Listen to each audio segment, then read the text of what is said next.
Good morning everyone. I am Tanushree Dalai from Civil Engineering branch. In the last class, we discussed about the numericals on methods of joint and up to external reaction calculation we done. And today we will start with the internal analysis of the truss member.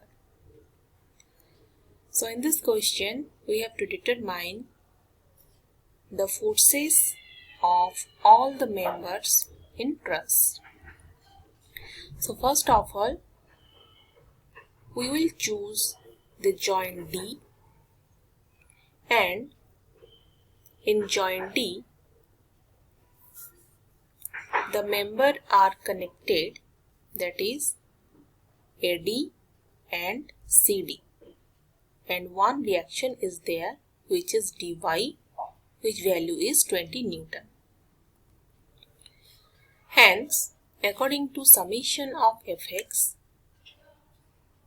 we have only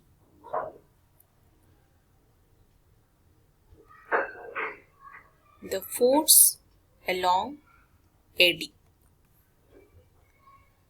and the direction of the AD force is left side.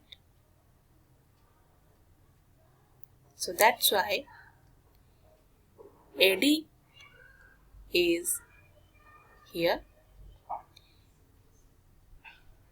Due to only one member force, so that's why the AD force is equal to 0. Hence, AD is equal to 0. The force on member AD is 0. Now comes to joint B.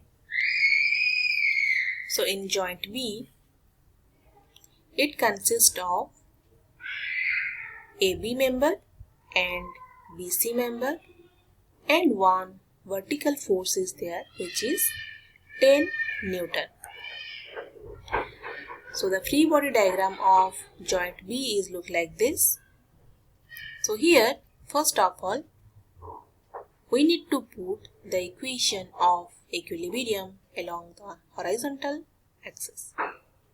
So summation of Fx equal to 0, and here one horizontal force is present which is in member BC.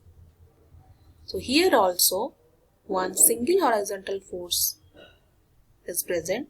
So that's why FBC, that is force on BC, is equal to 0. Now comes to second equation, that is summation of Fy equal to 0, which means the summation of all the vertical forces are equal to 0. So you can see in joint B, one vertical load is there which is 10 Newton, which is downward in direction, and another force on AB member, that is FAB, is also a vertical member. So both are downward in direction, so 10 Newton also in negative and force on AB also in negative. Hence, minus AB minus 10 is equal to 0. Hence, AB is equal to 10 Newton. Now comes to joint C. So in truss, joint C consists of two members, one is BC, another is CD, and two loading conditions are there, which is vertical, that is 10 Newton, and another is horizontal, that is again 10 Newton.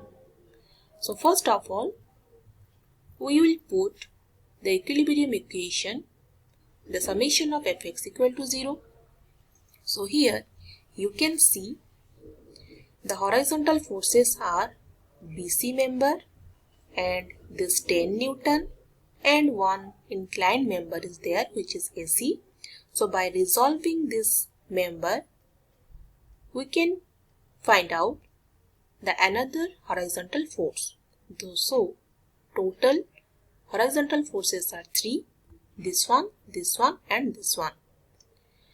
So 10 Newton is directed to right side and BC and AC is directed to left side. So that's why BC and AC should be negative in nature and 10 Newton should be positive in nature. So now FBC is negative. Next, by resolving the FAC force along the horizontal direction, it should be modified as AC cos 45 and plus 10 Newton, that is equal to 0. Hence, we can find out the value of AC as 14.14 Newton. Now comes to summation of Fy equal to 0. So summation of Fy means summation of vertical forces are equal to 0.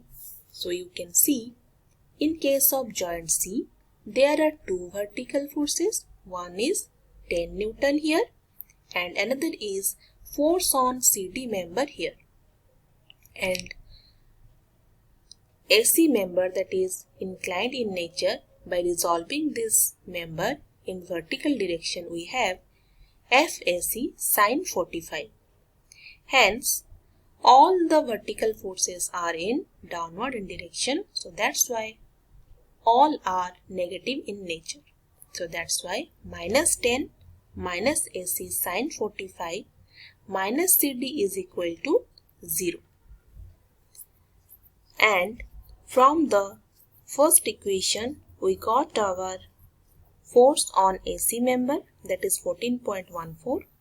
Hence, we can put the value of force on AC. Here, we can find out the value of FCD, that is force on CD, which is equal to minus 20 Newton.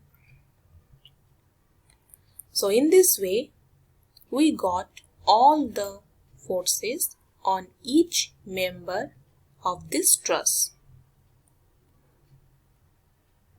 So this is about your numerical on trusses with method of joint. So today this much. We will discuss the method of section in the next class. Thank you.